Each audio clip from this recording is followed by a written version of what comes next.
number 2. Superstar Vijay is all set to make a full-fledged political foray. After launching his political party, Tamizhaga Vetri Kazhagam, in February, the actor will be launching the flag of the political party as well as its anthem tomorrow. This flag hoisting ceremony as well as the release of the anthem is going to take place at 9:15 a.m. This comes just a month before the party's state-level conference at Vikravandi in Viluppuram district. Now, in his message before the flag launch, the actor said victory certain and that the party flag will fly across the state. Actor Vijay's party is making elaborate arrangements for the state-level conference that is to take place soon after the actor releases his film, the greatest of all time, on the 5th of September. Now, he's also committed his next political film with director H. Vinod, which is being touted as the last in his 3-decade film career. But as Tamil Nadu awaits another star-studded political entry, there are flutters in political circles over who will benefit from actor Vijay's political foray. While BJP says it'll help them, the DMK says Vijay's foray will have no impact. Listen in. Wish him all success in this launch of his new party, the launch of the flag, all that, unfurling his new flag, all that. He has every right to do. One more Kazhagam in Tamil Nadu there. Everybody comes with the same only, of trying to say that one more for the glory, for the good of Tamil Nadu people and all that. But I feel that he would be eating out into the Dravidian party suits. That is my conclusion. We live in a democratic country, and in a democratic country, anyone and everyone is allowed to start a political party, and we also welcome Vijay having started our own political party. I think that's democracy for you. We in the DMK are absolutely not paranoid. In fact, we wish Vijay all the best, because in DMK we are very confident about the governance we have given to the people of Tamil Nadu. In the Dravidian model of governance, we have ensured that people of all walks of life, all sectors, all districts, and even the marginalized, the downtrodden, everyone have been uplifted and all have been given equal importance. You're watching the News Hour at 10, debate number 2 on Times Now, Super Prime Time.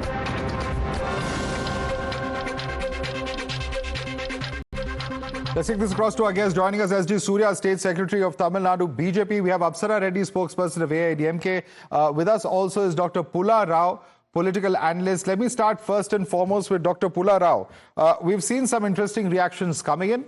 While the BJP says that they are welcoming him, they believe that it will impact the DMK. The DMK says it's going to have no impact. What really are we looking at on ground, Mr. Pula Rao, in terms of the impact? Because, there's also the BJP which points out that there is another Kazhagam, but this time it doesn't have the word Dravida in it. You have to see. You can't predict these things. FDR started as ADMK. It was an offshoot of DMK. Jayalalitha was the heir of MDR. She didn't start her own party. The other great active party, Captain Vijay Kant, in 2011, he had an alliance with Jayalalitha and secured votes and leader of the opposition position. After that, his party petered away. Rajnikant, the superstar of everyone, he went in wanting to form a party, last minute withdrew. You see, Tamil Nadu has number of political parties. Number. Is there space for even a superstar? Will the superstar hit gold straight away? Will it be a big smasher? You can't say. People are already committed, religion-wise, caste-wise, region-wise. Who will give the space? What will be his role? He will attract enormous crowds like other cinema stars. But where will it go? It is not a place where there are only 3 political parties like Andhra or Karnataka. It is a place like Kerala where there are 24 working parties, operational parties. Right. But yes, there are dominant parties, and there are, of course, parties that are either caste-based or restricted to certain geographies. But let me put this question across to SG Surya. SG Surya, I think one point Mr. Pula Rao has made, which is factually correct. We've seen the launch of Kamal Hassan. We've seen the launch of Rajnikant, although he didn't actually contest the elections. But there is a perception that perhaps what took place in the 70s, what took place in the 80s and 90s may not necessarily be the same reality of Tamil Nadu in 2024, because you have far more entrenched political parties. You have far more identity-based, politics that's taking place in Tamil Nadu. And it's going to be perhaps very difficult for even a popular actor like Vijay to break into such a situation. So what's the guarantee that he would even be successful is a question that Mr. Pullarao is asking. S.J. Surya. Yes, he's very right. Even the national parties are finding it very difficult to get the foothold in Tamil Nadu. That's the reality. BJP, Congress, whoever it is, because 55 years you had DMK and AIADMK ruling the state. 55 years is a long time. And they have entrenched in every walks of life, in every ecosystem. They've placed their loyalists, they have placed their people. So it is very difficult for any new entrant to create a big scene in Tamil Nadu. But our problem is, we welcome Vijay. Our state president Annamalai has already said that he welcomes Vijay. We are okay with everything. But one of the first political stands that Mr. Vijay had pointed out was his anti-NEET propaganda, which upsets me or which concerns me because it is almost equal to scaring students. He was addressing a students' meet who had just completed their 10th and 12th standard. He was awarding the top scorers. And he makes an anti-NEET statement and pins the blame on the central government. We have repeatedly told NEET is a Supreme Court thing. It was brought by the Supreme Court. BJP has absolutely got nothing to do with it. If the Supreme Court tomorrow says you scrap NEET, we are ready to scrap NEET. But S.J. Surya, look at the impact of it. If he's raking up issues, I mean GST, NEET, etc., which are national issues, and if he's targeting the BJP, it's obviously going to impact your popularity, isn't it? See, it's a long time. See, he has not spelled out anything. I think tomorrow his flag is going to come. We do not know about his ideology. We do not know about his, what is his plan? What is he going to fight for? What is he going to stand? Sure. I think it is very premature to several ifs and buts, but let me bring in Suman C. Raman on this. Suman C. Raman, you've joined the discussion a little late, but we've been discussing what really will be the impact of Vijay, if at all there is an impact. No guarantees, of course, given that we've seen what's happened in the case of Kamal Hassan recently and other political stars as Rajnikant, who of course didn't actually enter the political domain. But A, the fact that whether he's going to, subscribe to the Dravida ideology, at least from the name of his party, there's no indication that that will be the case. And B, how he really spells out his political vision and has an impact on ground. Youth, for instance, is a demographic that he would be targeting, but that's a demographic that the BJP also wants to target, for instance. So how are we going to see all of this play out, in your view? I think it's way too premature for us to give any kind of prediction on how this will play out. For the moment, we have no clue about his political ideology. He hasn't addressed any press conferences. He has not outlined what his party is going to do, what it stands for, except vaguely speaking about things like anti-corruption, and which all political parties anyway put in the mix. But so therefore, it's very premature. And look, he does have a fan following. Now, whether that will convert itself into a political following is something that we don't know at this point of time. And I don't think it's going to be easy at all. Tamil Nadu has moved past that stage of, movie stars coming in and, waving their hands. And let's be very clear. Mr. MGR was in politics for almost 15 years before he became chief minister. Ms. Jayalalitha was in politics for 10 years before she became chief minister. So it's not, that people just turn up there and show their faces and then people vote for them. That's not going to happen. So I think the key part is his willingness to actually talk.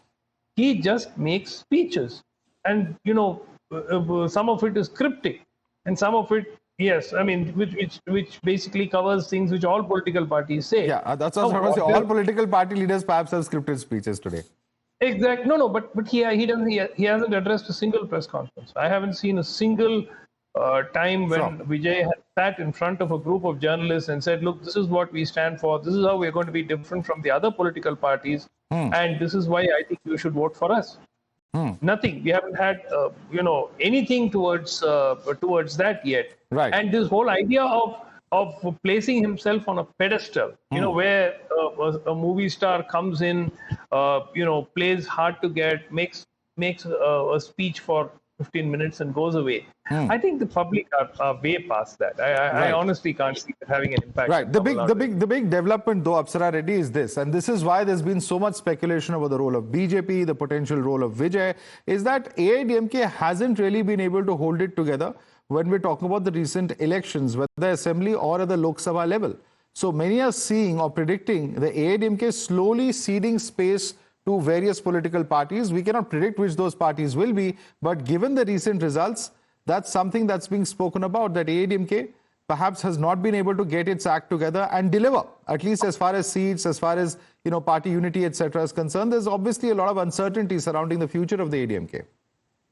First of all, I'd like to disagree that the AIADMK has not got it together. We've had many issues within the party, which have all been sorted, I think, according to the Supreme Court, the Election Commission, and within the Party General Council and the overall cadre of AIADMK. Everybody's firmly with Mr. Edappadi K. Palanichami. I think the symbol is with Mr. Edappadi K. Palanichami. I think Sir has been very, very fair in kind of bringing under one umbrella with his leadership the entire party. So I think we shouldn't talk about the rest of them. I know who you're referring to as even being part of the AIADMK. AIADMK is quite safe. In terms of elections, there's, it's true of life itself. There's victory and loss, and I think we'll make up for the loss in 2026. We're poised to make Edappadi Palanichami the chief minister. But coming to Vijay, I think we must welcome anybody who wants to enter politics in a democracy. I think we must welcome any citizen who wants to do good for the people. But we've seen many stars come and fail, like there have been flashes in the pan, like Mr. Kamal Hassan, like Mr. Rajnikant.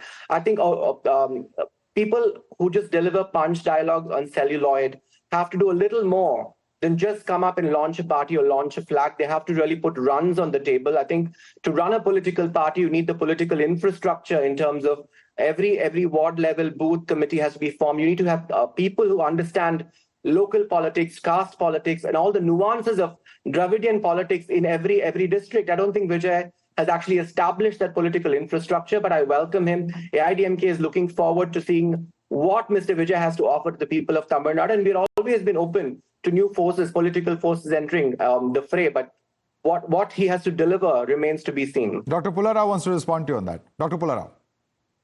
Definitely bring to the table is there'll be excitement. You see, all the other leadership has been there 30, 40 years. So he'll be a new face. Take the Congress. They're all there for the last 45, 50 years, DMK and AIADMK. So he will bring excitement.